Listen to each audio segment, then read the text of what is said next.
Aí vieram o conflito de identidade. Vieram o colapso, na verdade. Eu entrei em colapso. E agora o que eu vou fazer? O que eu vou fazer? O que eu vou fazer? E aí vieram, e a mente começou a pesar, a mente começou a encher, a mente começou a ficar turva. E ao final, o que aconteceu foi o Uziel, que não teve competência para gerenciar as questões. Foi o Uziel que não teve competência para lidar com os conflitos.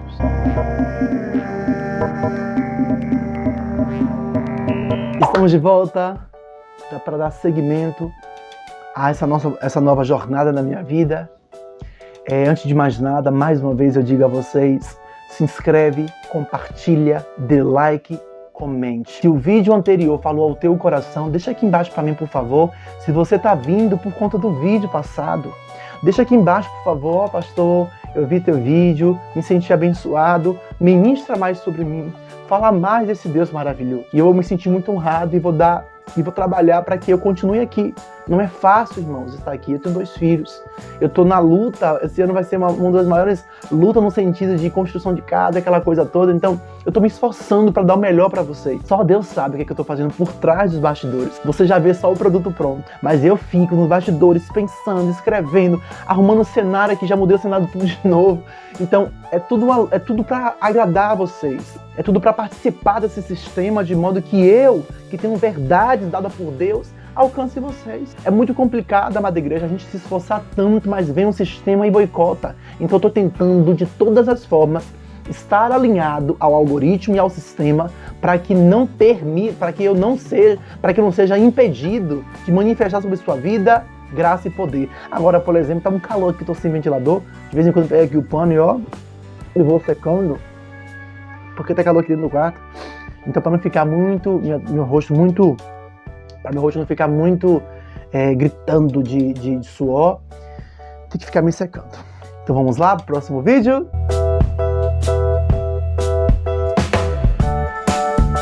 No vídeo anterior, eu falei a respeito e eu relatei a respeito de vocês do que eu vivi, do que Deus fez, mas não foi tão fácil o processo, não. Lembrando que eu estava falando do passado e falei do presente e do Deus que voltou no passado para me curar ainda mais. Mas não foi fácil, não. Após o crime cometido a uma criança de 10 anos, eu tive que, sozinho, lidar com as marcas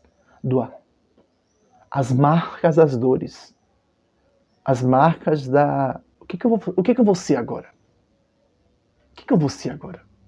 Porque o ato está mandando eu me tornar um ser passivo e me colocar como se uma mulher se colocasse diante de um homem. Como organizar tudo isso? Como fazer com que eu entenda que eu de fato sou aquilo que o pedófilo disse por meio do ato que eu sou? Como lidar com tudo isso? Como uma criança de 10 anos vai lidar com tudo isso? Me responda aí.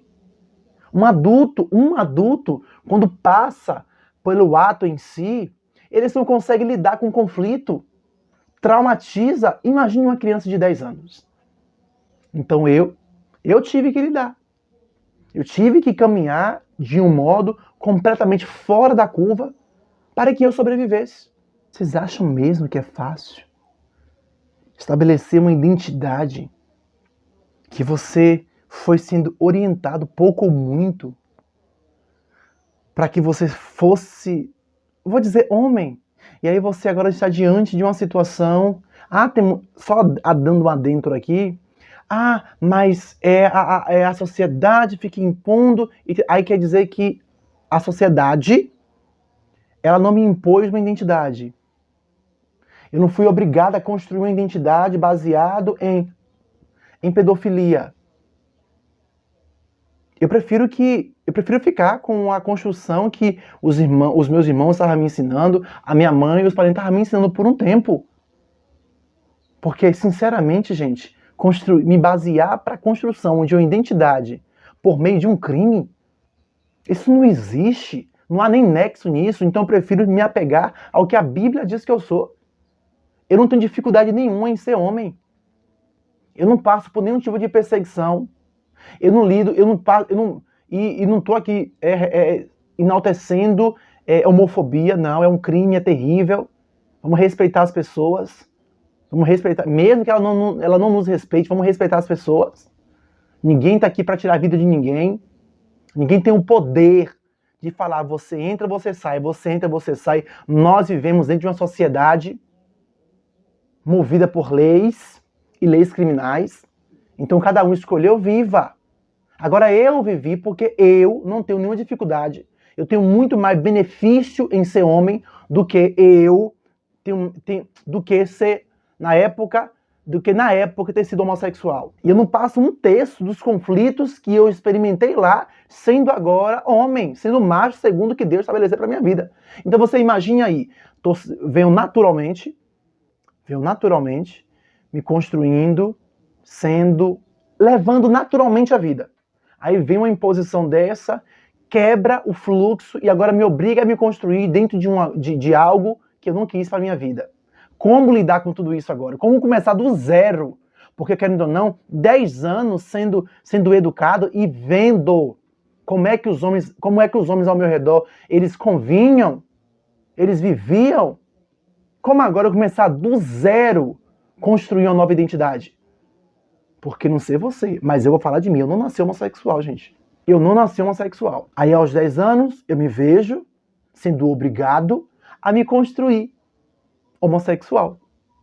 Um ser subordinado, um ser passivo à vontade de um homem que tinha idade para ser o meu tutor, um responsável legal, um avô, um pai. E agora ele estava me fazendo de fantoche. Eu tinha que me construir para que ele tivesse prazer, para que ele fosse realizado. Ninguém me perguntou o que eu queria, não. Você quer ser isso? Não. Sempre foi imposto.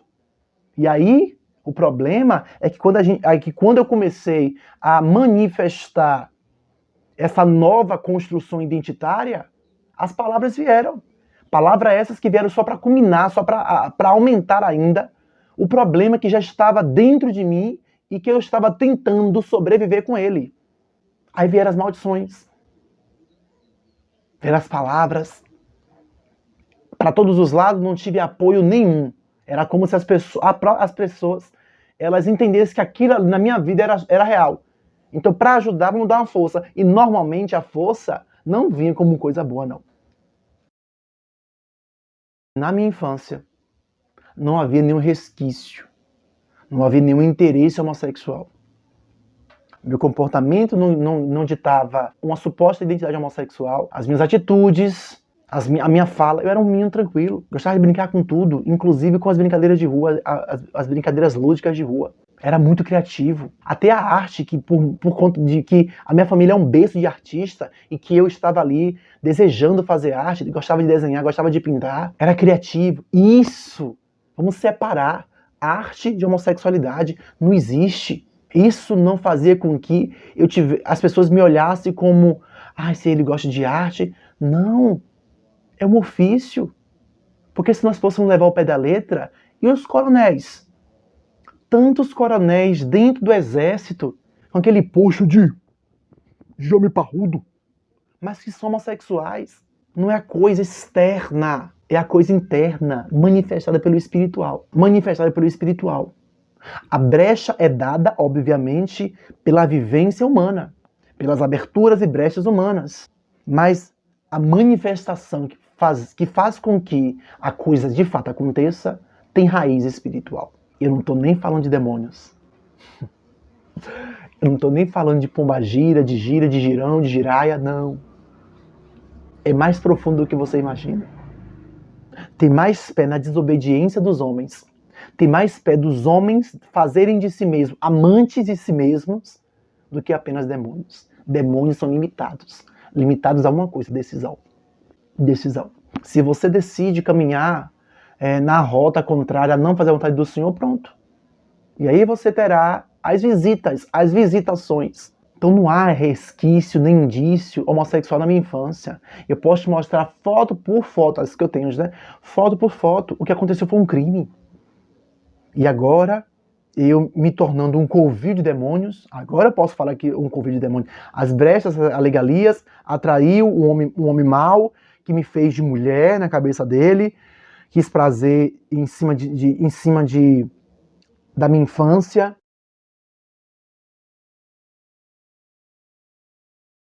foi o que foi reorientando toda a minha vida. Toda a minha vida foi reorientada por conta do ato em si. E agora estava eu sozinho, tendo que lidar com grandes e terríveis consequências de um crime que após acontecer, não tive apoio. Se falasse para alguns adultos iria abafar, cidade pequena. Menina, cala a boca, pá! Quantos e quantos e quantos não é molestado dentro de casa por parente. Recentemente, uma pessoa, que eu não posso falar quem, ela me contou um relato. Não, vou contar que ela deixou aqui lá, eu não vou dar nome, para não expor. Me contou um relato de um rapaz que estava sendo abusado pelo pai e pelo irmão. Ele foi falar para a família meio que calou a boca dele, como se aquilo fosse escandalizar a família, e ele não conseguiu lidar com a consequência daquele ato diabólico, porque o abuso em si, advindo de alguém que é fora do seio familiar, já é tenebroso. Agora você imagina este ato com o pai e com o irmão. Não foi com a menina, foi com o filho. Não foi com a filha, foi com o filho. Vocês não têm dimensão, gente, dos conflitos que ocorrem por conta de um. Vocês não têm noção. E, infelizmente, ele não suportando a dor de carregar aquele peso, aquela sentença, e pior, a dor de não ter apoio dentro da família, ele ceifou a vida. Triste. Imagine aí, ter que reorientar toda uma vida sem apoio, porque ninguém ia entender, ninguém ia acreditar, ia me falar que eu tô mentindo, e ao mesmo tempo o molestador me ameaçando que ele iria ceifar a minha vida caso eu contasse, enfim, toda uma problemática por trás que só quem passou por isso está passando agora, sabe? Mas procure apoio. Procure apoio. Ore a Deus procurando apoio. Denuncie. Denuncie. E por mais que eu me esforcei muito para sobreviver, a verdade é que nos piores momentos, que ali já eram os momentos dos conflitos, porque eu já estava entrando agora na adolescência, aí vem aquela confusão, o que eu sou, o que eu vou ser. E agora eu estava no emaranhado de ideias na cabeça, o que eu sou, vieram os conflitos. Aí vieram o conflito de identidade, vieram o colapso, na verdade. Eu entrei em colapso.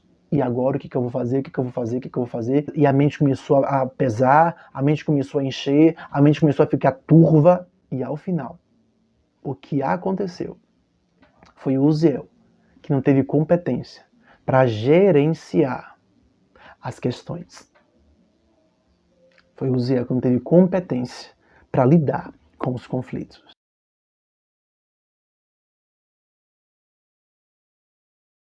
Aí as consequências disso foi querer ceifar a vida, querer desistir de tudo.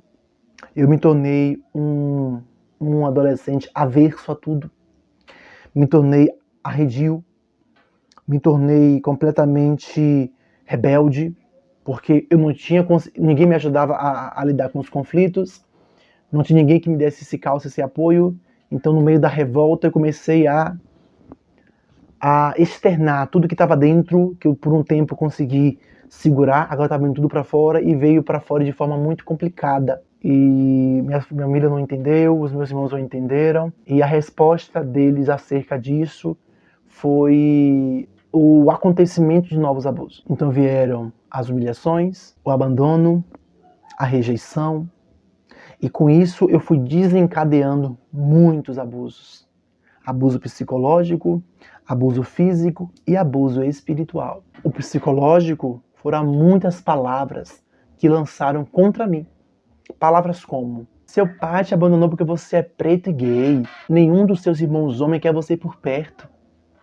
Você é ovelha negra, você envergonha ele, sendo assim. Tudo isso armazenando. O abuso físico, muitas foram as vezes que eu fui espancado, eu fui surrado, eu era arrastado aos cabelos no meio da rua, eu levava tapa no rosto, levava murro nas costas, murro na cabeça, tapa na cabeça. Apanhei de fio, de vara, de pau, de pedra. Minha mãe, na tentativa de me tirar da rua, ela dava ordem aos meus irmãos para me buscar na rua, então eles me davam uma surra na rua, e quando eu chegava em casa eu tomava uma outra surra de me deixar mole no chão, e o abuso espiritual. E aí entra não somente as maldições que os familiares me lançavam, entrava uma cidade que antes aplaudia o que eu era, a palhaçada que eu fazia para fazer todo mundo rir, mas de vez em nunca aparecia uma maldição. Você vai queimar no fogo do inferno. Deus não te ama. E o problema de tudo isso, irmãos, era não só ouvir uma cidade que me condenava, mas também uma parte da igreja que hoje, eu não vou nem colocar eles como igreja. Eu vou colocar como alguém que estava de passagem na igreja. Porque, de fato, o verdadeiro cristão, ele abraça, não o pecado, mas abraça o corpo do ser humano que visivelmente está sendo escravizado. E aí vinham muitos palavrões. Quando as pessoas se levantavam para fazer isso, elas não tinham noção de que internamente, por mais que eu tentei por um tempo tentar viver, o que elas não sabiam é que eu tinha sido. Eu não falei do abuso para ninguém, não me recordo se eu tive alguém que eu contei. Creio que eu só contei para os amigos homossexuais da época, e eu não contei como se fosse abuso. A mentira já estava sendo contada na minha mente como verdade. Então as pessoas não sabiam, minha família não sabia, as pessoas da cidade não sabiam, ninguém sabia que eu tinha sido abusado, molestado, que eu estava escravizado sexualmente, eu estava escravizado com a pornografia, com a masturbação, eu estava escravo do prazer, desorientado. Então eu buscava todos os métodos e meios para me ter prazer, tentei me relacionar com animais, eu me relacionava com objetos inanimados. Então foram conjuntos de coisas que me levava à busca sempre pelo prazer.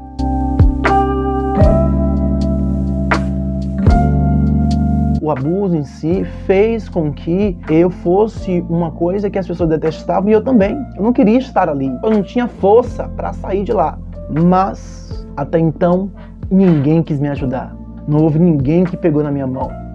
Não houve ninguém que, de fato, me ajudou profundamente. Alguém que fosse um calço para minha vida, para me ajudar verdadeiramente a sair dali. Ninguém sentou comigo, ninguém me pastoreou de perto.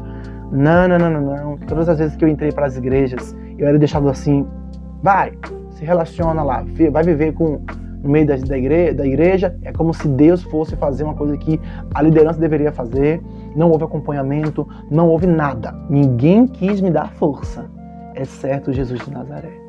Ele chegou, ele fez acontecer e me deu chances para chegar até aqui e dizer a vocês que é possível estar do ladinho dele, porque no momento certo ele vai usar quem ele quiser para te ajudar. No meu caso, ele mesmo foi tomando e gerenciando as coisas, e é sobre isso que eu vou estar falando no próximo vídeo. Fique por aqui. Infelizmente eu tenho que estar dentro dos trâmites do sistema, inclusive até para me ajudar, porque vídeos longos me impedem muito de fazer uma edição boa, que é muito pouco tempo. Então volto a quarta-feira que vem.